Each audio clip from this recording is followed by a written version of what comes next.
My son, Ethan, gave me a cruise to Alaska as a gift. But right before I left, I overheard it wasn't a gift. It was an 800,000 murder plot. And that's how I realized my trip of a lifetime was really just a perfect plan to have me thrown overboard. Hello everyone, thanks for tuning in. My name is Rory Pearson. I'm 68 years old, and I've spent 45 of those years as a structural assembler. I'm a builder. I thought I'd seen just about everything, until the day my own son planned my death.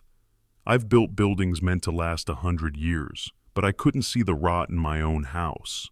This is my true story. If you're listening, maybe hit that like button just so I know you're out there, and maybe drop a comment. Let me know what city you're listening from. I'd really like to know that. It all started on a Tuesday afternoon, right in my own living room, the one I paneled myself with solid oak, in the house I paid off, $1 at a time. Ethan, my only son, stopped by. He seemed rushed, which wasn't unusual, but this felt different, not like a son visiting his father. He handed me this glossy envelope, the expensive kind of paper. A gift, he said. His smile didn't quite reach his eyes. You've worked hard your whole life, Dad. You deserve a break. I opened it. It was a luxury cruise to Alaska. 7 nights. I'd always wanted to see those glaciers, those great feats of natural engineering. I was proud. I really was. But right away, something small and sharp poked at the back of my mind. Just a few weeks earlier, he had asked me to loan him $10,000, said it was just to float the business. I said no, not because I didn't have it. I said no because a man needs to stand on his own 2 feet. I taught him that. Or I thought I had. And now, here he was, dropping maybe $5,000 on a cruise ticket. I pushed the thought away. I told myself his business must have picked up. I wanted to believe it. It's a funny thing, isn't it? How much you're willing to lie to yourself when it's your own kid. After I was holding the ticket, admiring the picture of the ship, he put another stack of papers on the coffee table, looked official, heavy bond paper. This is just a formality, Dad, Ethan said. His voice was light, casual, like he was talking about an oil change. I was talking to my lawyer. You're 68, traveling far, going alone. We should have a power of attorney set up. Just in case something happens out on the water. I looked at him. This was the boy I taught to hold a hammer, the young man I taught to read a blueprint. I trusted him, so I signed it. I didn't read the fine print. I feel like an old fool admitting that. But he's my son, and I have spent my whole life on job sites. I believe in preparing for the worst-case scenario. It's what a builder does. You brace for stresses. And it just sounded responsible. I signed my own death warrant, the sound of the ballpoint pen scratching across the paper. Shk, shk.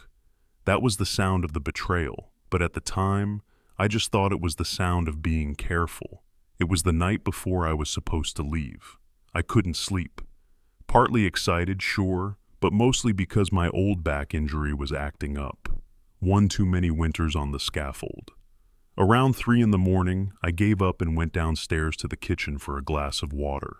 Ethan and his wife, Sarah, were staying in the guest room, but they were up. They were in the living room, whispering. I paused in the hallway, by the stairs. I heard Sarah's voice first. Always had an edge to it. Are you sure? Ethan, what if something goes wrong? That $280,000 note, they're not going to wait. I stopped breathing. My heart just stopped. And then I heard Ethan's voice, the same voice I'd heard grow from a child's. It's fine, he said. As soon as he's gone, the POA activates. The full $800,000 will cover the $250,000 debt and give us a fresh start. $800,000. I stood there in the dark of my own hallway. My hands were still stained with a little machine oil from fixing the deck on my John Deere mower that afternoon. $800,000. That wasn't just a number to me. That was 45 years of 4 a.m. alarms. That was Chicago winter so cold the steel would burn your skin. That was 2 broken ribs when a form slipped in '98. It was a herniated disc that still talks to me every morning. It was lunch out of a thermos sitting in the cab of my truck. It was this house, paid in full. It was my legacy. My son didn't just want my money. He had put a price tag on my entire life, and he decided he was the one who deserved it. He wasn't just trying to kill me to pay off a bad debt. He was trying to erase 45 years of my work. I didn't storm in there. I didn't yell. You know, in my line of work, you don't panic. When things go wrong on a site, you don't scream. You get very quiet. You assess the situation. You find the structural weakness. And I had just found it. A cold, heavy calm washed over me. I turned around, very slowly. I walked back to my bedroom. The creak of the 3rd stair, the one I always meant to fix. I sat on the edge of my bed. I just sat there in the dark for hours until the first gray light of dawn started to come through the blinds. I stared at that glossy cruise ticket on my dresser. The gift, my bon voyage, the anger. It wasn't hot. It was cold. It was as cold as those Alaskan glaciers he was sending me to. And right then, in that cold, quiet room, I made a decision. The next morning, I brought my suitcase downstairs. Ethan was in the kitchen, all smiles. A smile I could see right through now, like a bad coat of paint. "Ready to go, Dad? I'll drive you to the airport." I looked him straight in the eye. I was looking at a stranger. "I'm ready," I said. My voice was steady. "Don't worry about the ride. I can call a car. You've got work to do." I wanted to see. I wanted to see just how far he would play this out. I was going on this cruise. I was going to walk up that ramp as Rory Pearson, the retired builder. But I wasn't going there to die. I was going to find out just how ruthless my son had become. I was going to protect 45 years of my life. It was his game, but it was going to be my rules. The ship was a monster, a true feat of engineering, like a floating city. Everyone around me was laughing, taking pictures, excited. To me, it felt like a gilded cage. As the ship pulled away from the dock in Seattle, I stood on the aft deck. The air was sharp, tasted of salt and diesel. I looked down at the dark, churning water, the wake. This is where Ethan imagined I'd end up. I gripped the metal railing. It was cold and slick with a fresh coat of paint. I looked at my hands. They're rough, calloused, split in places that never really heal right after 45 years. These hands weren't made for holding on to a railing in desperation. They were made to build things. And I realized right then I had one last project to build. I had to build the truth. I went to my cabin. It was nice, I'll give him that. Had its own balcony. Ethan must have figured he was giving me a nice send-off. A last luxury. I sat down on the soft chair. I closed my eyes, and I didn't see the ocean. I saw my house. I remembered the day I paid off the mortgage. 30 years. I held that paid-in-full stamp from the bank, and my late wife, Mary, she just cried. We celebrated that night. We grilled T-bones on the old Weber in the backyard and drank a couple of Miller High Lifes. That house wasn't just brick and mortar. It was my promise to her. And now, Ethan's words came back to me. The full $800,000. That meant he was including the house. He was going to sell the house. He was planning to sell his mother's memories. I tried to go to dinner, the main dining hall, crystal chandeliers, white tablecloths. The food was beautiful, but I couldn't taste a thing. I'd worked my whole life for this, so the boy I taught to read a blueprint could plan to erase me. I remembered buying him his first truck when he was 17, an old Ford F-150. Beat up, but it had a good engine. We spent all summer in the garage fixing it up. I was teaching him how to change the oil, how to gap a spark plug. I thought I was teaching him about the value of labor, about self-reliance. Turns out, All he learned was how to calculate the value of things. And my value, to him, was exactly 800,000. That ache, it was worse than any broken bone. I sat there in the dining room, at a table for two, all by myself. I ordered a beer. I watched the other families, grandfathers, grandmothers, with their grandkids. They were laughing, sharing dessert. I'd always dreamed of that. But Ethan and Sarah, they never brought the kids to visit for more than an hour. Always too busy. Now I knew why. You don't let your children get attached to an asset you're about to liquidate. They were afraid I'd spend their money on toy trains or a trip to Disneyland. I realized I'd been alone long before I ever stepped on this ship. That's when I saw him. He was sitting 3 tables over, alone. He didn't fit in. He wasn't wearing a bright-colored vacation shirt or holding a camera. He was in worn-out jeans and a dark work coat, the canvas kind. Looked like a Carhartt, like the ones my whole crew used to wear. He wasn't looking at the ocean. He wasn't talking to the waiter. He was watching me. Just quick glances. When I got up to leave, he got up a minute later. When I walked the promenade deck, he was there, at a distance. He wasn't a tourist. He was a tradesman. And he was here on a job. Ethan hadn't just made a plan. He'd hired a contractor. The threat wasn't just a piece of paper in a lawyer's office anymore. It was real. It was here, on this ship, breathing the same salty air I was. That night, I didn't sleep. I locked the cabin door and I slid that little security chain across. I dragged the heavy, upholstered armchair from the desk and jammed it under the door handle. I sat in that chair, in the dark, just looking out the balcony door at the black water. I listened to the hum of the engines and the waves rushing by. I'm used to noise. I've slept through jackhammers and rivet guns. But this noise was different. It was huge and indifferent.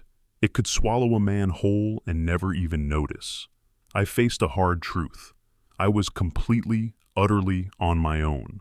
My whole life, I'd believed in self-reliance.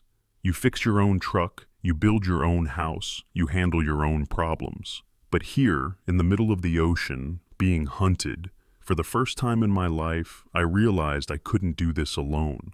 That night, listening to the indifferent ocean, I'd never felt more alone. I'd built my life on the idea that a man handles his own problems. But trapped on that ship, I knew I couldn't. But I'll tell you something I've learned from 45 years on job sites. You can't let fear paralyze you. You can be scared, sure, but you can't hide in the trailer. You have to get out there, put on your hard hat, and face the work. So the next morning, I decided I wasn't going to hide in my cabin. That wasn't my way. I needed to get out. I needed to watch the man who was watching me. I had to learn his habits.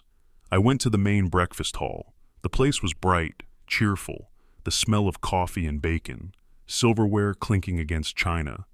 And just as I expected, he was there. The coat. He was sitting at a small table near the main entrance, where he could see everyone who came in and everyone who left. He was nursing a cup of coffee, reading a USA Today, but his eyes weren't really on it. He was a man with a purpose, and it wasn't vacation. I grabbed a plate, piled on some scrambled eggs, a few strips of bacon, and filled a mug with black coffee, the way I like it. I was scanning for a table, somewhere I could keep an eye on him, when I heard a voice. "Hey, buddy, sit here." I looked over. It was a man, maybe a few years older than me, 70 or so. He had that solid, compact build of someone who had been in shape his whole life. He was wearing a simple blue baseball cap, and in neat gold letters, it just said Navy. "This table's got the best view in the house," he said, gesturing to the window. I nodded. "Appreciate it." I sat down. His name was Frank. He was a Vietnam vet, he said, served on a destroyer. After that, he was a marine engineer until he retired. I told him I was in structural assembly. Construction. We clicked, just like that. We weren't talking about our feelings, or our grandkids, or any of that. We were talking about things, real things. We talked about the ship. He was complaining about the plumbing design, how the gray water lines must be a nightmare to access. I told him I was impressed by the stabilizers, how smooth the ride was for a vessel this size. We spoke the same language. It was the language of men who have spent their lives working with their hands, who believe in tolerances and specifications, who know that if the foundation isn't right, the whole thing comes down. I liked him immediately, but I couldn't just tell him. I couldn't just say, "Excuse the interruption, Frank, but I think my son hired that man over there to kill me for my 401k. He'd think I was crazy, senile, so I tested him. I tried to make my voice sound casual, like I was just making conversation. "It's a strange thing being retired," I said, stirring my coffee.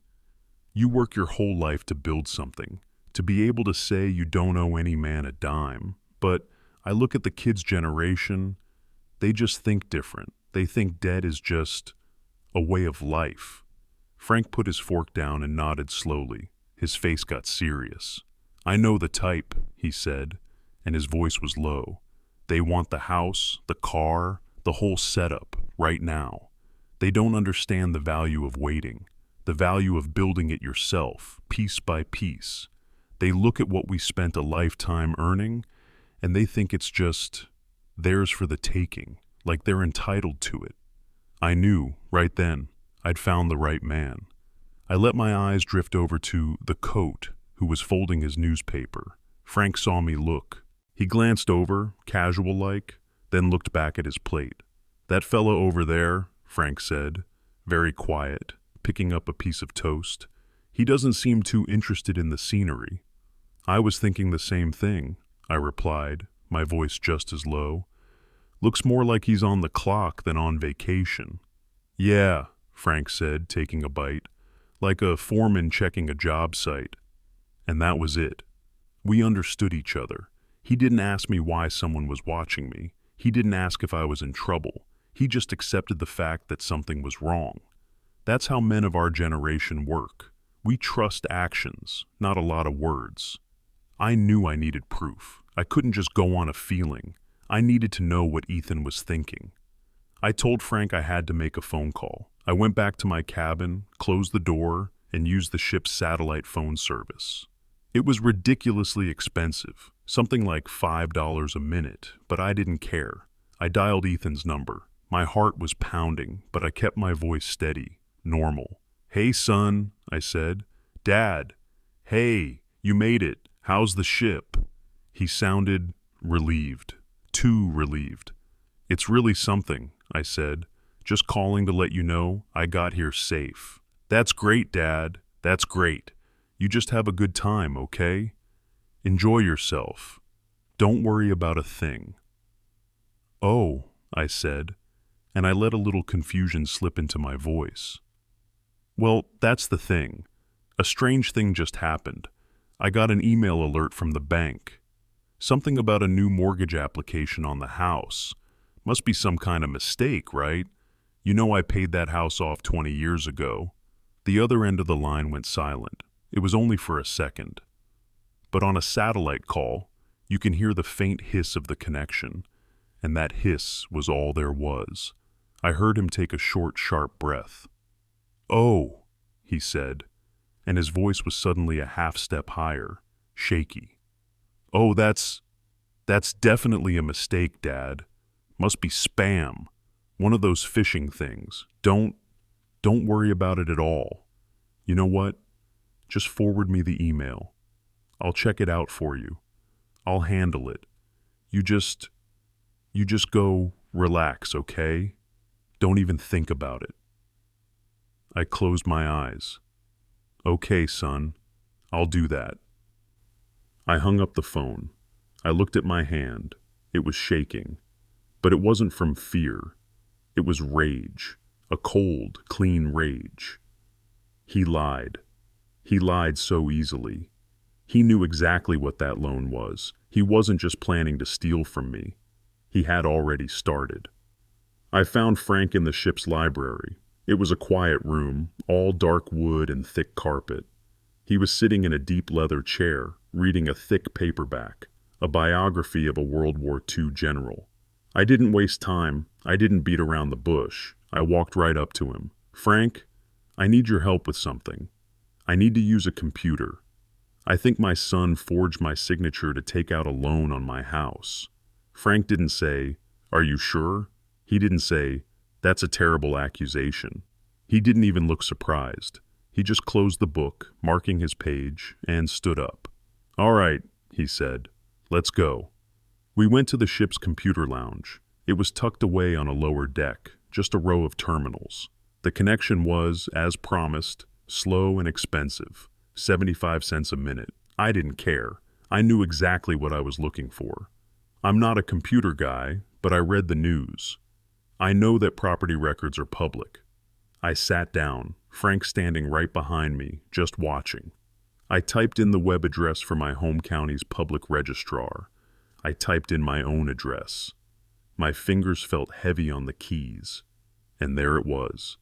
It popped up on the screen, clear as day. A new lien, a mortgage deed, $150,000. It was filed 1 month ago, just 3 days after I signed that damn power of attorney.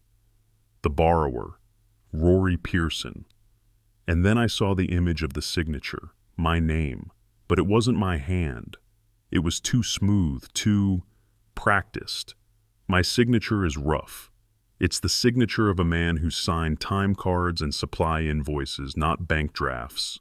"Son of a bitch," Frank whispered, leaning in to see the screen.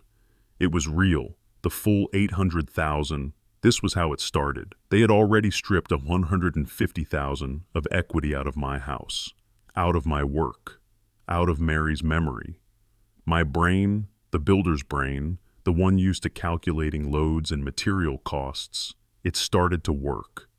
It was all clicking into place. I remembered the conversation I overheard.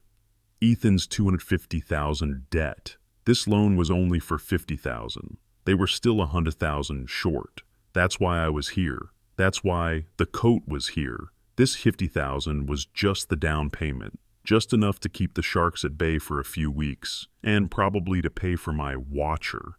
They needed me dead to get the rest. The real money. The $650,000 in my retirement accounts and my savings. The power of attorney would give them full access to everything, but only after I was gone. This trip, this gift, was the final step to cashing in the full $800,000. I needed one more piece of confirmation. This time, I wasn't going to call Ethan. I was going to call his accomplice. I went back to the cabin. I called Sarah. When she picked up, her voice was all sugar. "Rory, how's the cruise? Are you having fun?" I didn't play along. "Sarah," I said, my voice flat, "I just found a $50,000 loan taken out against my house. What is going on?" The sugar vanished. Instantly, her voice became sharp, annoyed. "Rory, you shouldn't be worrying about things like that.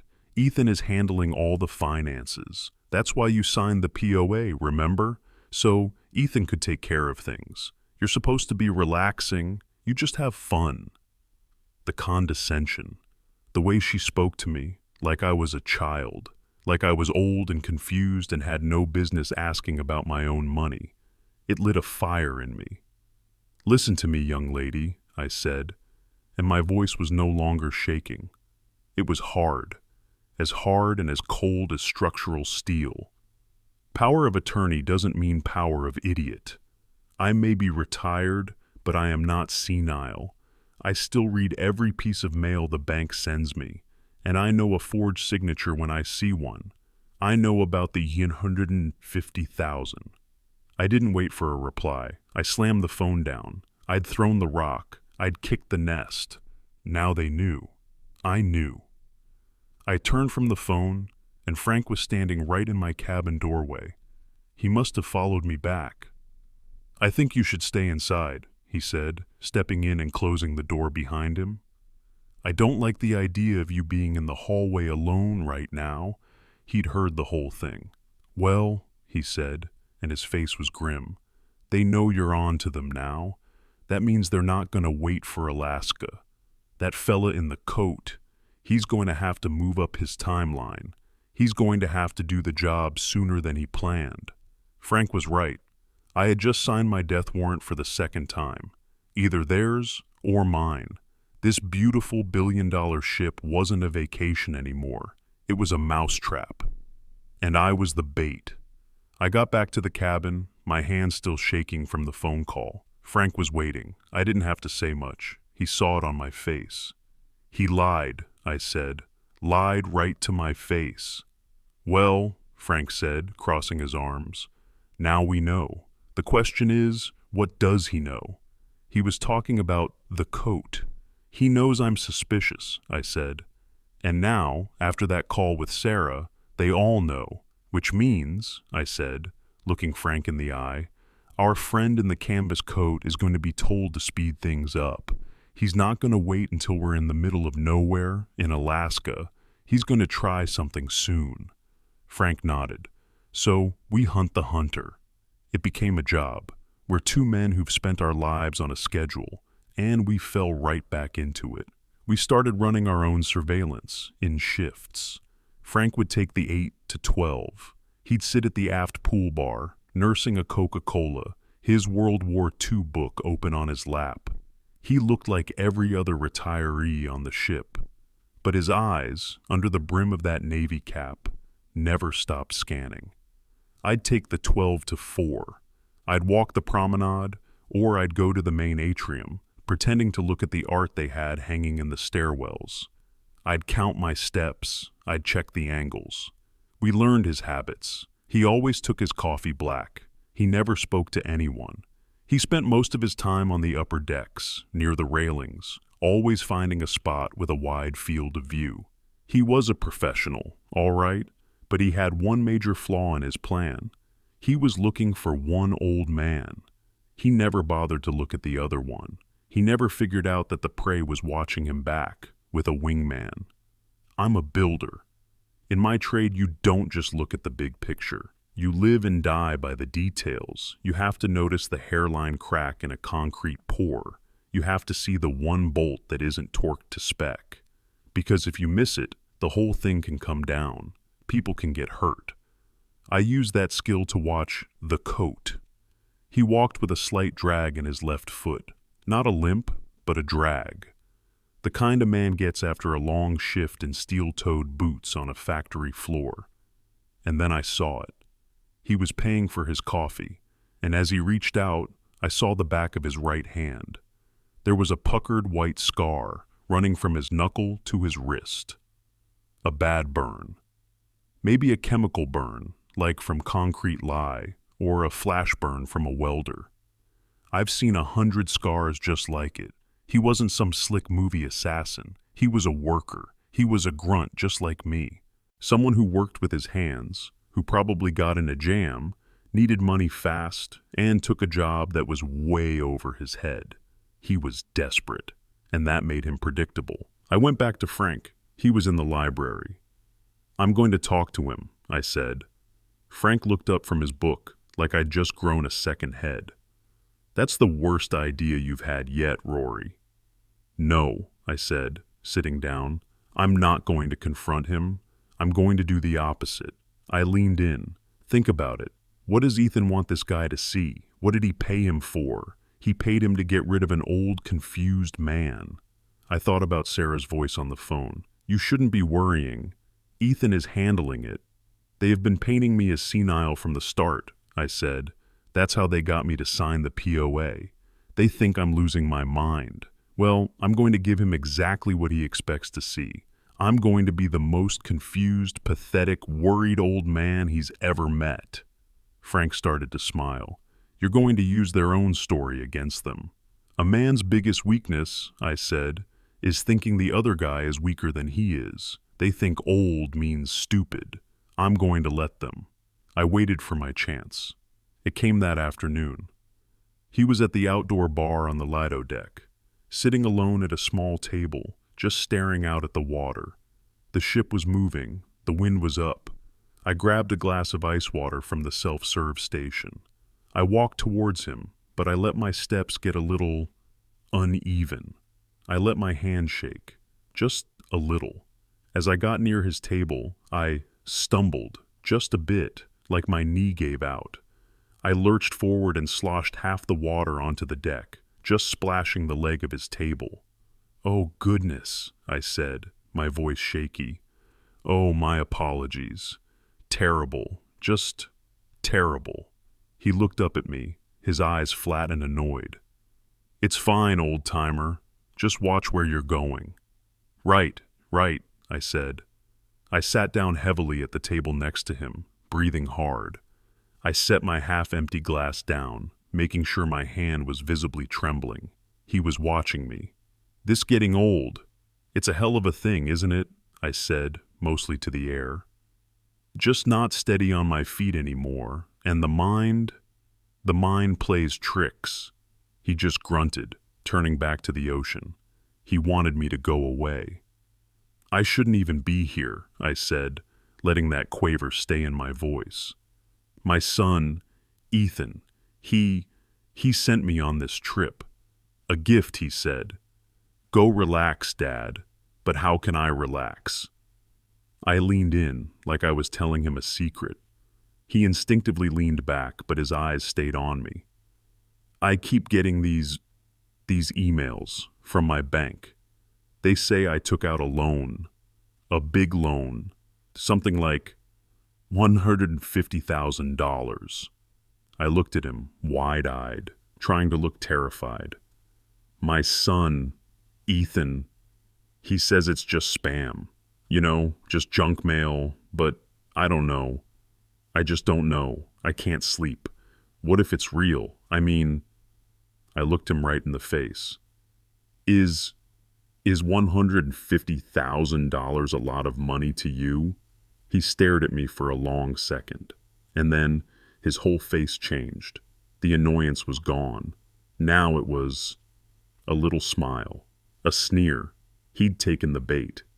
He thought I was just a confused old fool, babbling my secrets to a stranger.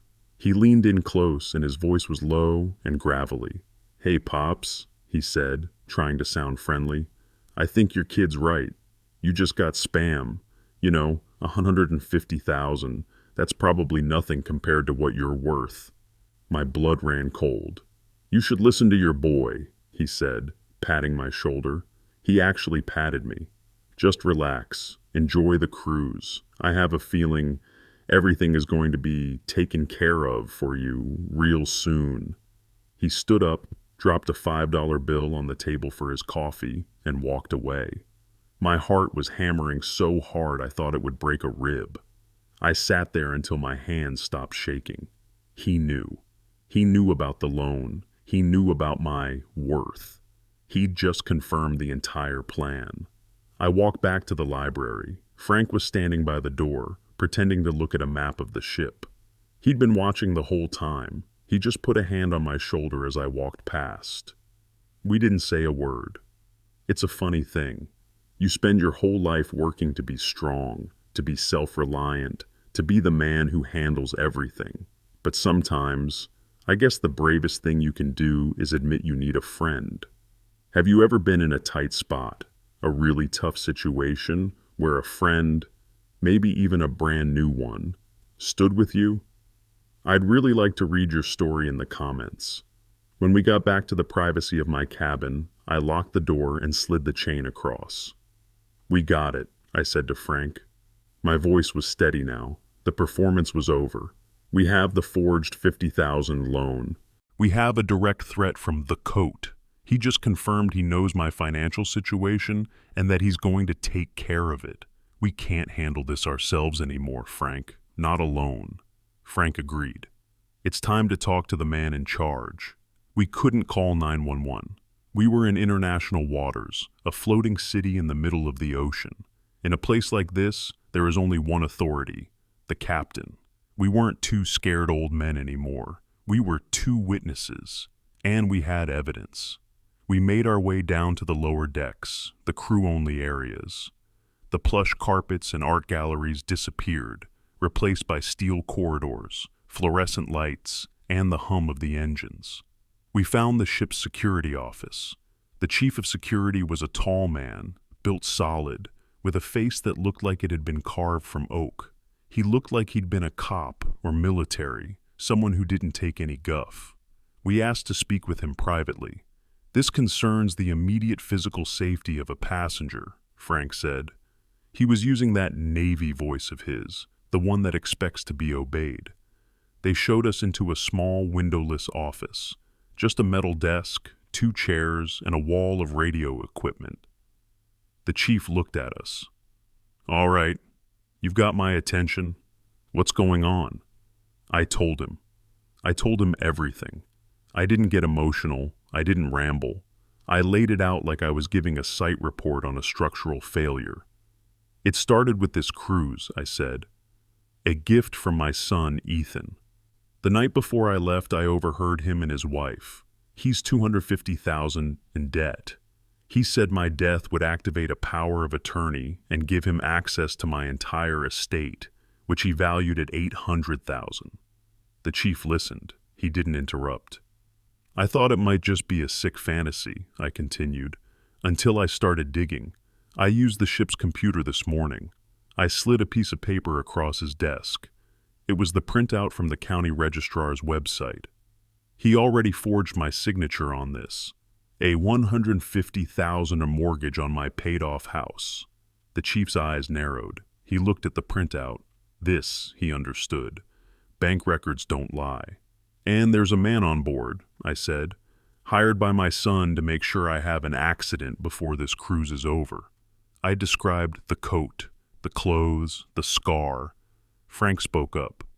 "I've been observing him too, sir. He's not a tourist. He's been tailing Rory for 2 days. Then I gave him the kicker. "I engaged him 30 minutes ago. I pretended to be a confused old man. He confirmed he knew about my finances and told me, quote, 'Everything is going to be taken care of, real soon.'" The chief of security stared at the printout. He looked at me, then at Frank. He didn't doubt us for a second. He picked up his phone. He didn't call the captain. He called his team. "This is the chief," he said, his voice all business. "I want a 2-man tale on a passenger. Name, unknown. Description, male, Caucasian, late 50s, stocky build, wearing a dark Carhartt-style jacket, jeans. Has a visible burn scar on his right hand. I want his stateroom number. I want his payment information for this cruise. Find out who booked his ticket. And I want to know every move he makes. Put your best men on it, plain clothes. Go. Now." He hung up. Just like that, the whole weight of the ship's authority was in motion. The machine was working. He turned back to me. "Mr. Pearson, from this moment on, you will not be alone. One of my men will be with you, discreetly. But you're right.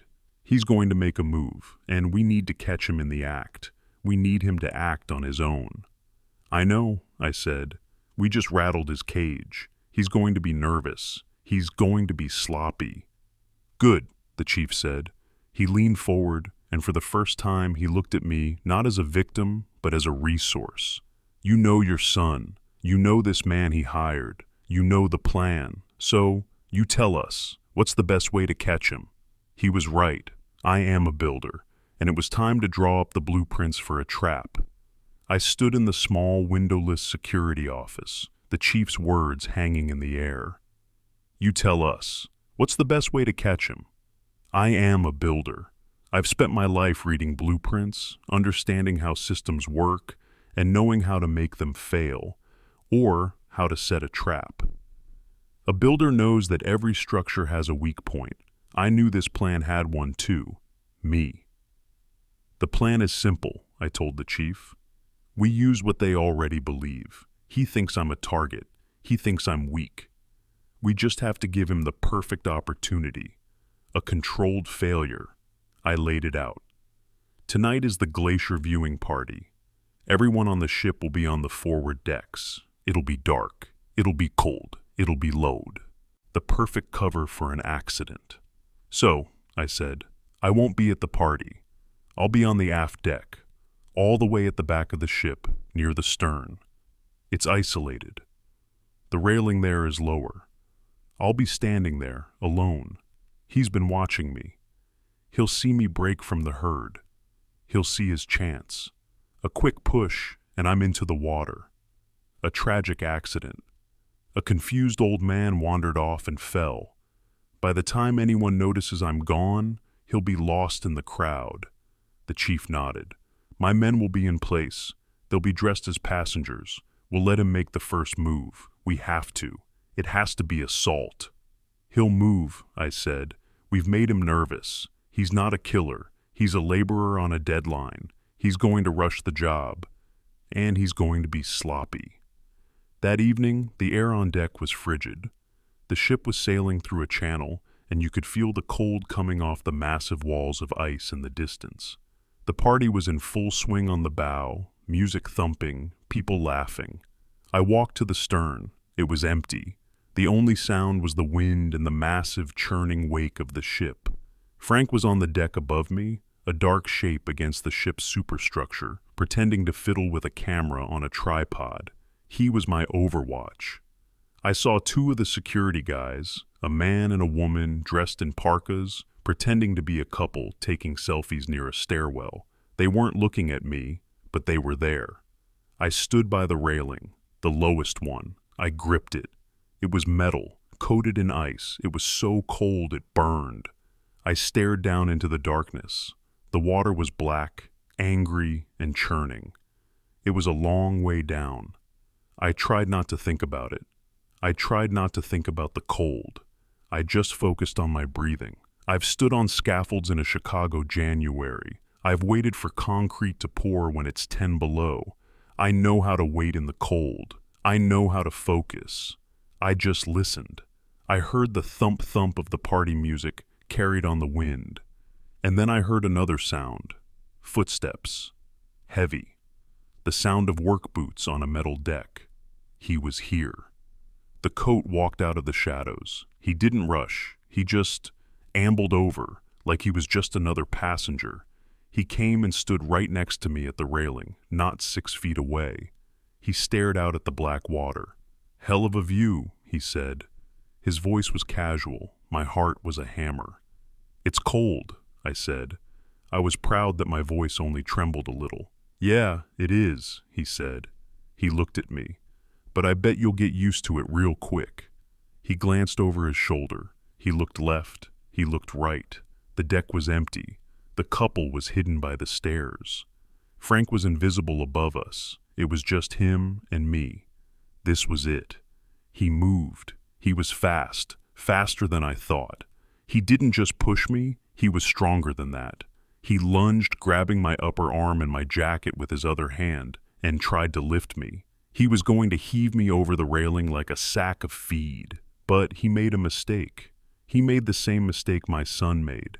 He thought 68 meant weak. He didn't know I'd spent 45 years hauling bags of cement. He didn't know my hands, while old, had a grip of iron. The second his hands touched me, I clamped down on that icy railing with my left hand. I roared, not a scream, but a roar of pure rage. "You think it's that easy, you son of a bitch." He pulled. I held. My shoulder felt like it was tearing out of the socket. But I'm a builder. I know leverage. As he pulled me toward the railing, I didn't fight him. I used his own momentum. I pivoted, just like I would to swing a heavy sheet of drywall. I turned into him, planting my feet and driving my shoulder straight into his chest. He grunted, surprised by the force.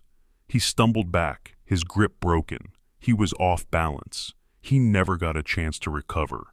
It was over in 3 seconds. "Ship security! Get on the deck! Get on the deck! Now!" The 2 officers were on him. They came in low and hard. They didn't just tackle him. They subdued him with a brutal, practiced efficiency. They had him on his stomach, arms wrenched behind his back, zip cuffs cinched, before he could even curse. The coat didn't fight. He didn't move. He just lay there, breathing hard on the cold deck. He knew it was over. He'd lost. As they hauled him to his feet, he looked at me. The sneer was gone. The casual confidence was gone. There was just nothing. A blank, empty, defeated stare. The look of a man who'd taken a job and failed. The chief of security was there. He must have been right around the corner. He was already going through the man's pockets. "Well, Mr. Pearson," he said. He pulled out a cheap smartphone, and then he pulled out a small, folded piece of paper. He unfolded it. It was a printout from a hotel business center. On it was my name, my cabin number, and underneath that, a string of numbers. A bank, an account number, an account belonging to E. Pearson. The chief looked at me and nodded. "I think we have everything we need. Thank you for your help. You're safe now." I let go of the railing. I hadn't realized how hard I was gripping it. My fingers were numb. I leaned over, put my hands on my knees, and I just breathed. I took the first full deep breath I'd taken in 3 days. The cold Alaskan air felt clean. It felt like life. They took me down to the security area. It was a different world. The coat was already in a small, bare holding cell. He didn't even look up when I walked past. The captain was there, a tall, sharp-looking man in his full uniform. He shook my hand. His grip was firm. "Mr. Pearson," he said, his voice serious. "On behalf of the cruise line, I am horrified. We have been in contact with the U.S. Coast Guard and the FBI. Federal agents will be meeting the ship when we dock in Juneau in the morning." He paused. "The man we are holding, his name is Arthur Bell. He's already confessed. He said he was hired by your son. He was to be paid $100,000 upon confirmation of your accidental death." I just nodded. It was good to have the numbers right. I went back to my cabin. Frank was waiting outside the door. "It's done," I said. He just nodded, and a slow smile spread across his face. "I knew you had it in you, Rory." He clapped me hard on the shoulder. "Now go get some sleep. You've earned it." I went inside. I didn't bar the door. I didn't even slide the chain. I sat on the bed, and for the first time in what felt like a lifetime, I slept. It wasn't a fitful sleep. It was a deep, dark, heavy sleep. The sleep of a man who has just finished the hardest job of his life. When I woke up, sunlight was streaming through the balcony door. The ship wasn't moving. I looked out. We were docked.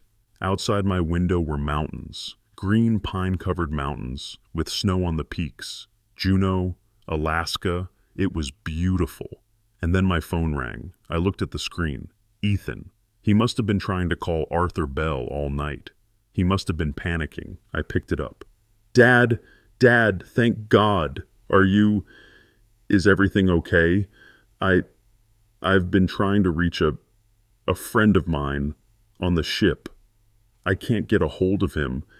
Is everything all right?" His voice was high, thin, terrified.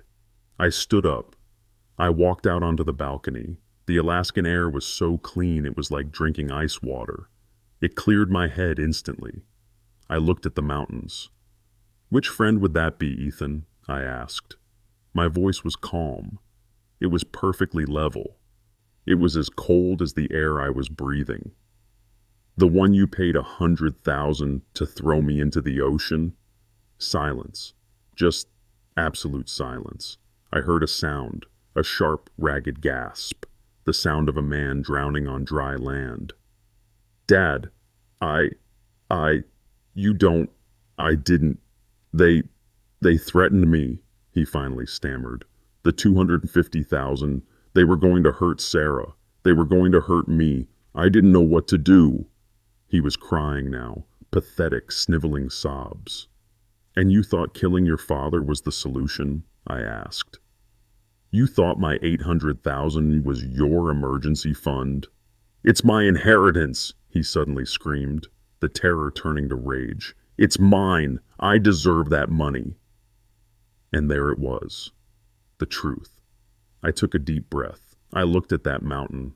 I thought of 45 years of 4 a.m. alarms. I thought of my broken ribs. I thought of my wife, Mary, and the look on her face when we paid off the house. "No," I said. My voice was steel. "You deserve nothing.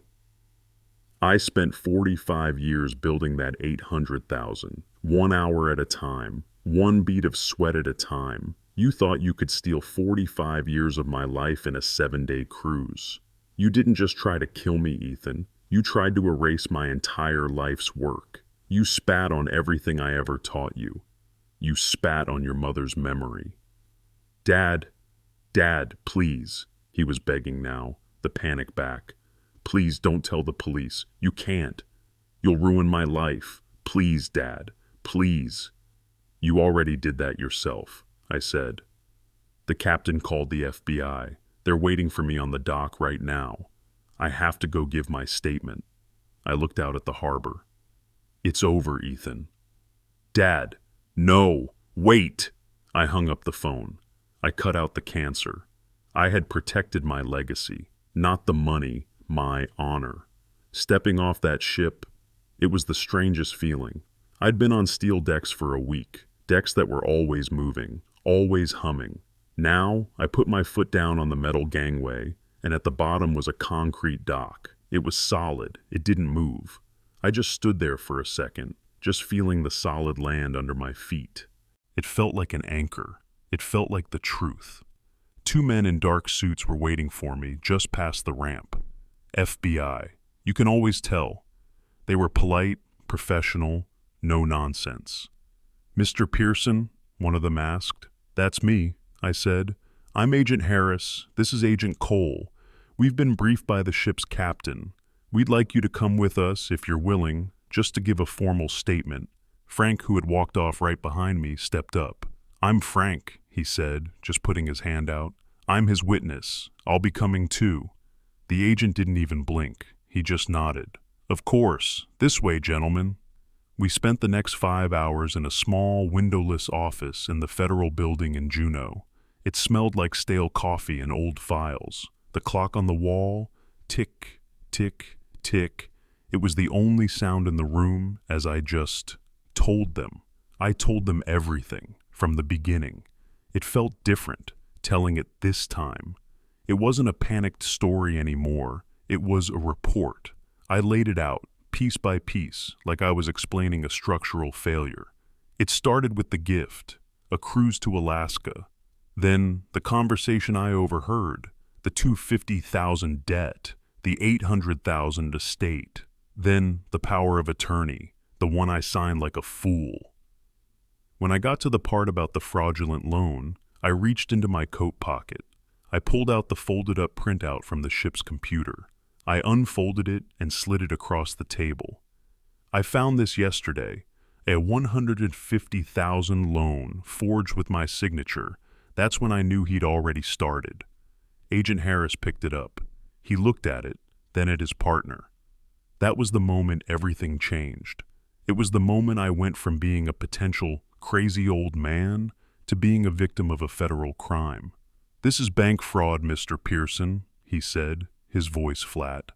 I just call it stealing, I said. They took my statement. They took Frank's. They were horrified, professionally, and told me this was one of the most clear-cut cases of elder financial abuse, combined with conspiracy to commit murder they'd ever handled. The case, as they say, came together quickly. That man, Arthur Bell. The coat, he wasn't some master criminal. He was a factory worker with a gambling problem, in deep with the same people Ethan owed money to. He was desperate, and when he was sitting in a federal holding cell, looking at 30 years, he sang like a canary. He cooperated for a plea deal. He turned over his phone, the text messages from Ethan, the call logs. He even had recordings of Ethan, panicked, asking why the job wasn't done. My son, the boy I taught to read a blueprint, had been careless. He'd left a paper trail a mile wide, and of course they found Sarah's involvement. She was the one who drove Ethan to the bank. She was the one who had physically helped him practice my signature over and over on scrap paper until he got it right. She was a full co-conspirator. I had to fly home, and the waiting. That was its own kind of hell. But then, months later, I had to fly back up to Alaska, back to Juneau, to testify at the main trial. Walking into that federal courtroom, I thought I was prepared.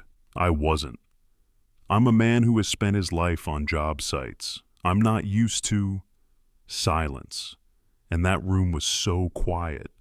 All this dark wood, the American flag. And I saw Ethan. He was sitting at the defense table, wearing one of those pale orange prison jumpsuits.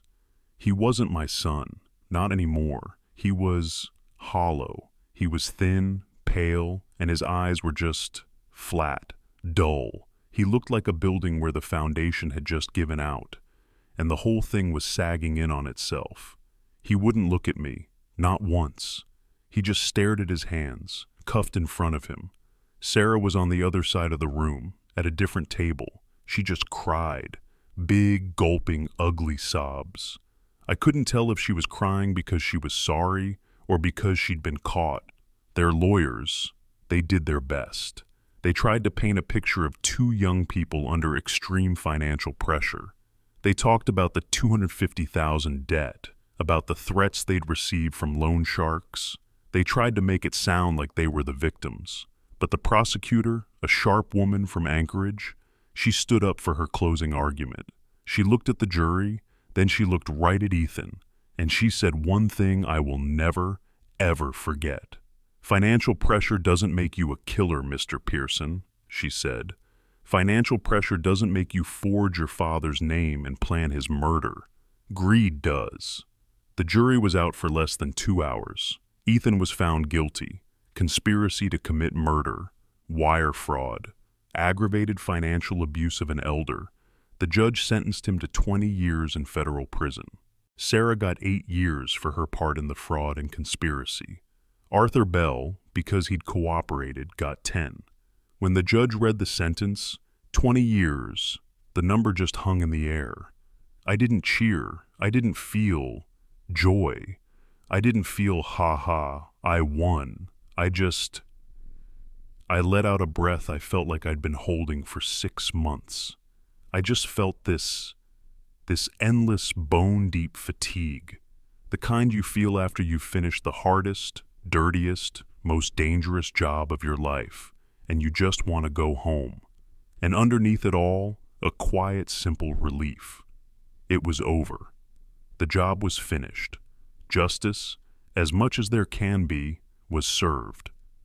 The very first thing I did when I got back home, after all the flights, all the lawyers, all the noise, was go to my own lawyer's office, the one I'd used for 30 years. I'd made the appointment before I even left Alaska. I sat down across from his big oak desk. He looked at me, his face just full of sadness. "Rory," he said, I have no words." "I know, Bill," I said. "Let's just get this done." "I need to revoke a power of attorney," I said. My voice was firm. "And I want to draw up a new will, an entirely new one." I watched him take out the old file. I watched him take a thick red pen and draw a line, diagonally, right through the power of attorney I had signed. That one piece of paper that had almost cost me my life. "Revoked," he said. Then we drew up the new will. I named Frank, my friend from the ship, as my executor. The rest, that $650,000, I set it all up to be donated to charities for veterans, to trade schools. That was the real victory. The next day I went to the bank, my bank. I walked in, not as some confused old man, not as a victim, but as Rory Pearson, the man who owned his account, the man who built his life. I felt like a whole man again. Frank and I, we still keep in touch. We talk on the phone every Sunday morning, 9 a.m., sharp. We don't talk about what happened on that ship. We've never spoken of it again. We don't need to. We just talk. You know, we talk about the news, about some stupid article in the Wall Street Journal. He'll tell me about the new Milwaukee M18 drill he bought for his garage. I'll tell him about the trouble I'm having with the carburetor on my lawnmower. We went through it together. That's enough. That's what men do. But coming back to that house, my paid-off house. It was quiet. After the trial, after all the noise and the lawyers, the silence in the house was deafening. It was heavy.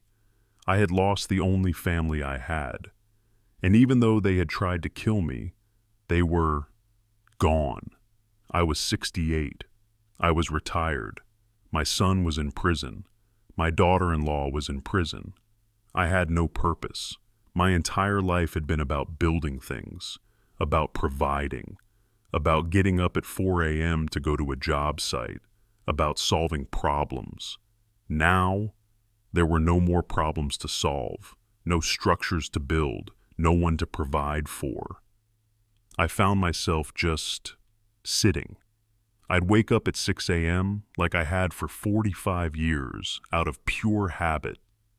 But there was no job site to go to, no crew to meet. I'd make coffee, I'd sit in my lazy boy in the living room, I'd watch the news, then I'd watch the noon news, then I'd watch the evening news. I'd feel invisible, like I was just waiting for the end, that feeling, that uselessness. In its own way, it was even more terrifying than Arthur Bell on that dark deck. This was a different kind of death, a slower one, a quieter one. It was a poison, and it was a fight I didn't know how to win. But I'm a builder. I've been one my whole life. I don't know how to do nothing. My hands, they know how to work. My garage was still full of my tools. My father's old Craftsman table saw, the one he taught me on.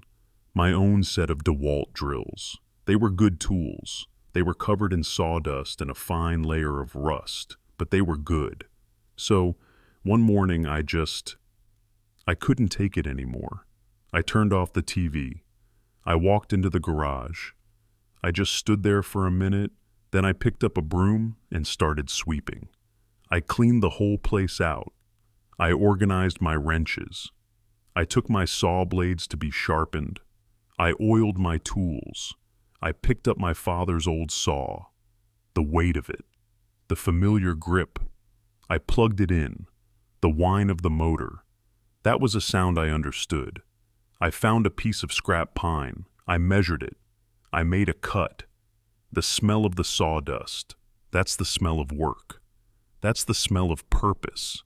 I built a simple birdhouse. It was nothing special, but my hands were steady, and for the first time in a year, my mind was quiet.